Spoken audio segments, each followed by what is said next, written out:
कहा जाता है कि व्यक्ति अपनी गलतियों से सीखता है, लेकिन कभी कभी मिलने वाला सबक और मांगने वाली माफी शायद बहुत कम है।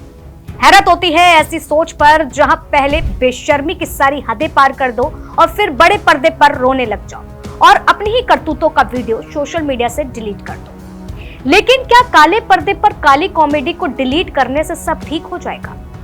और मुझे पता है कि अभी जब तक मीडिया में यह बातें चल रही हैं, बस तब तक ही चर्चा है। जहां मीडिया ने इस वीडियो पर चर्चा करना बंद किया, फिर क्या? और क्या वाकई में सरकार इस बार नजीर पेश करने का काम भी करेगी, ताकि बोलने की आजादी का भी एक दायरा हो? देखिए, आपकी भूल का सबसे बड़ा उदाहरण यही है कि आप माफी मांग लो, पश्चाताप कर लो, लेकिन फिर सब ठीक हो जाता है। कई ऐसे सेलिब्रिटी हैं जो इन यूट्यूबर्स को सपोर्ट भी कर रहे हैं, लेकिन देश के हर कोने से जिसने यह ऊंचे शब्दों को सुना है, वो एकजुट होकर के बस यही कह रहा है, please stop this nonsense, this is not a Indian culture. ये हमारी भारतीय सभ्यता नहीं है। नहीं हक है इस बात का, नहीं हक है इस तरह की नीचता करने का, और नहीं हक है इतनी आजादी मिलने का भी। कूल बनते बनते आप अश्लील बन जाओ, भूल जाओ कि तुम भारतीय हो, भूल जाओ तुम कि जहां तुम जन्मे हो वहां माता पिता को पूजा जाता है, ना कि माता पिता और उनके प्राइवेट पलों को खुलेआम डिस्कस करा जाता है। खैर, कहते हैं ना कि सबका समय एक जैसा नहीं होता। अगर गलत किया है तो भरना भी पड़ेगा, और समय का भी समय आ गया है। सारी वीडियो तो डिलीट कर दी गई और अब स्टेटमेंट भी दिया गया है कि मैं ये सब झेल नहीं पा रहा हूँ। क्यों नहीं झेल पा रहे हैं? क्यों खुद गाली बको तो वेरी कूल, समाज गाली देने लगे तो आपसे टॉलरेट नहीं हो रहा है? और अगर नहीं हो रहा है तो आप वो सब कैसे झेल पा रहे थे जब आपके लोग ही माँ बाप की इज्जत को उछाल रहे थे, जब आपके ही गेस्ट आपके ही शो में खास करके महिला जब प्राइवेट पार्ट को खुला खुला बोल करके बात कर रही थी, सेंसेशन की बात कर रहे थे, आपके दिमाग में आपका सेंस खो दिया था या लेना बंद कर दिया था?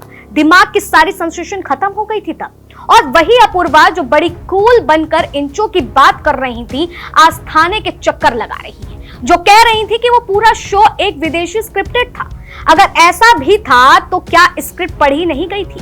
जनाब, नकल करने के लिए भी अकल चाहिए होती है, लेकिन पैसों के चश्मे ने आंखों की रोशनी ही छीन ली थी क्या?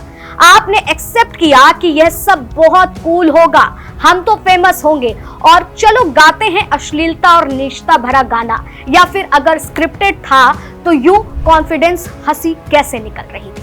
सवाल बहुत है। सरकार से लेकर के विपक्ष, भारत में रहने वाला हर वर्ग का व्यक्ति, सड़क से लेकर संसद तक सवाल कर रहा है, पूछा जा रहा है कि मर्यादा में रहना सीखा नहीं या आजादी का गलत फायदा उठाना ही सही समझा गया?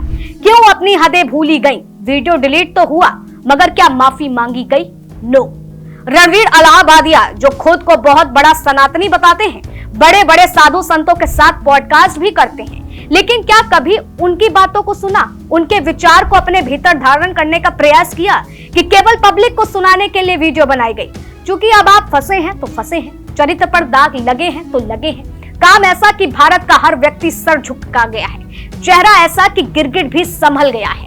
हंसी मजाक अगर दायरे में हो तो दैट इज गुड, पर दायरा बाहर हो तो चाबुक भी चलेगा, और यही नजीर भी बनेगा कि if you do wrong you will be punished, even apology will not be accepted.